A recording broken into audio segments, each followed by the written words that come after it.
Jagalah lisanmu dari berdusta, baik dalam keadaan serius maupun bercanda.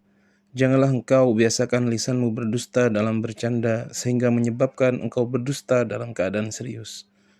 Berdusta termasuk sumber dosa-dosa besar. Rasulullah Shallallahu Alaihi Wasallam bersabda, yang artinya, hendaklah kalian selalu berkata benar, karena perkataan yang benar menyebabkan kebajikan, dan kebajikan menyebabkan masuk surga. Manusia selalu berkata benar dan mengutamakan kebenaran hingga ditulis di sisi Allah sebagai siddiq. Jagalah dirimu dari perkataan dusta, karena perkataan dusta menyebabkan perbuatan jahat, sedangkan perbuatan jahat menyebabkan masuk neraka. Adalah hamba selalu berdusta dan mengutamakan dusta hingga ditulis di sisi Allah sebagai pendusta. Jika engkau dikenal sebagai pendusta, maka gugurlah keadilanmu. Orang-orang tidak percaya semua ucapanmu, serta meremehkan dan menghinakanmu.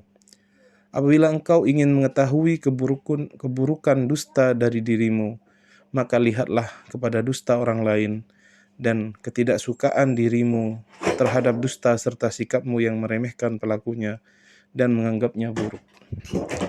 Begitu pula lakukanlah seperti itu terhadap semua kejelekan dirimu, karena engkau tidak mengetahui kejelekanmu dari dirimu, tetapi dari orang lain. Maka apa yang engkau anggap buruk dari orang lain, ia pasti dianggap buruk oleh orang lain pada dirimu. Ketahuilah bahwa lisan itu adalah alat untuk mencapai tujuan. Maka setiap tujuan terpuji yang dapat dicapai dengan perkataan benar maupun dusta, diharamkan berdusta untuk itu karena tidak perlu melakukannya. Jika tujuan itu dapat dicapai dengan dusta dan tidak dapat dicapai dengan perkataan yang benar, maka dusta dalam keadaan itu adalah mubah bila mana pencapaian tujuan itu mubah, dan apabila wajib bila mana tujuan itu wajib dicapai.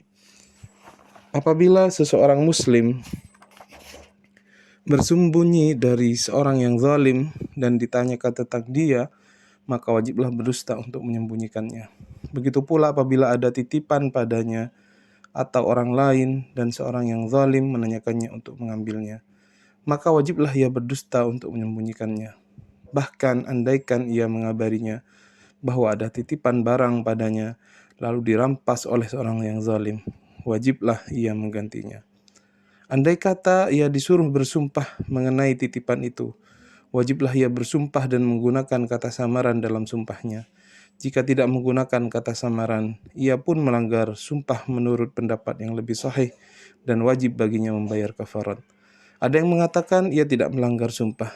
Begitu pula apabila tujuan adalah meredakan peperangan atau mendamaikan orang-orang yang berselisih atau membujuk orang yang disakiti agar memaafkan orang yang menyakitinya, sedangkan hal itu hanya bisa tercapai dengan dusta, maka berdusta tidak haram.